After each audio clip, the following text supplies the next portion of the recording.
ముఖ్యంగా ఇప్పుడు ప్రతి రైతు ఆంధ్రప్రదేశ్లో యూరియా ఉపయోగించే టైం ఇది.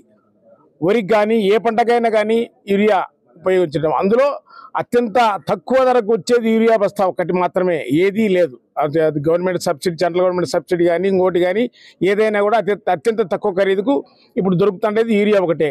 ఇప్పుడున్న పరిస్థితుల్లో ప్రతి ఒక్కటి చీనీ కా నుంచి, అరటి కా నుంచి, టమాటా కా నుంచి ప్రతిదీ ఎంత అధపాతాలకు పోయినాయి రేట్లు.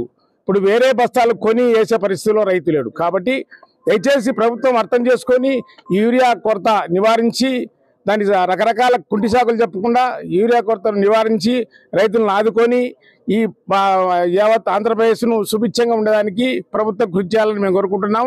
అదేవిధంగా గత ప్రభుత్వంలో అది ఏ కారణం ఏదైనా మా వైఎస్ జగన్మోహన్ రెడ్డి గారి ప్రతిభో ఇంకోటో ఏదైనా కూడా రైతులు మంచి రేట్లతో సుభిక్షంగా ఉన్నారు.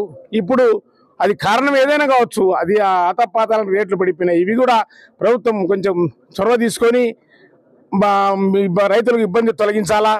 ఏది ఏమైనా ఏ వ్యవస్థ దెబ్బతిన్నా కూడా తిరిగి కోలుకునేదానికి అవకాశం ఉంటుంది. ఒక వ్యవసాయం రైతు దెబ్బతింటే తిరిగి కోలుకోలేడు.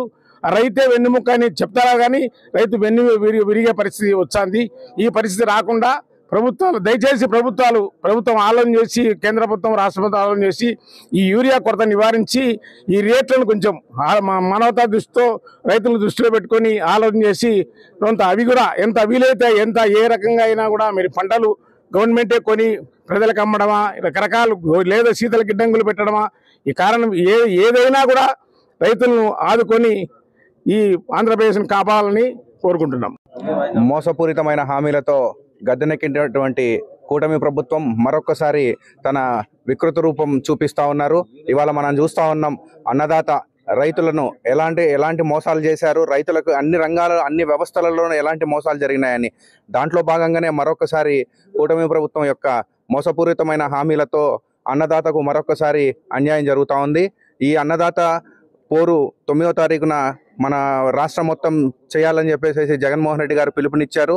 దయచేసి ప్రతి ఒక్కరూ ఈ పోరులో పాల్గొని రైతులకు తగిన న్యాయం చేయాల్సిందిగా కోరుకుంటూ, అలాగే వైఎస్ జగన్మోహన్ రెడ్డి గారి గత ప్రభుత్వంలో చూసాం ఏ రకంగా అన్నదాతలను ఆదుకున్నారో. చెప్పినటువంటి హామీలు అయితేనేం కానీ, చెప్పనటువంటి హామీలు అయితేనేం కానీ అన్ని నెరవేర్చి రైతులకు ఎక్కడ ఏది కానీ తన మద్దతు ధర ప్రతిసారి మద్దతు ధర ఆయన స్వీయ పర్యవేక్షణలో ప్రతి పంటకు మద్దతు ధర లభించేది.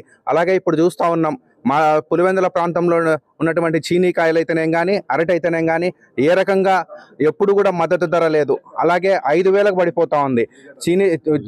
చీనీ అయితే కనీసం 50,000 నుంచి ₹1,00,000 పోయిన గత 5 సంవత్సరాల కాలంలో ఇవాళ 5,000 కూడా లేదు. 5,000కు 6,000కు కాదు, పంటలలో తోటలలో అడిగేటోళ్ళు కూడా లేరు.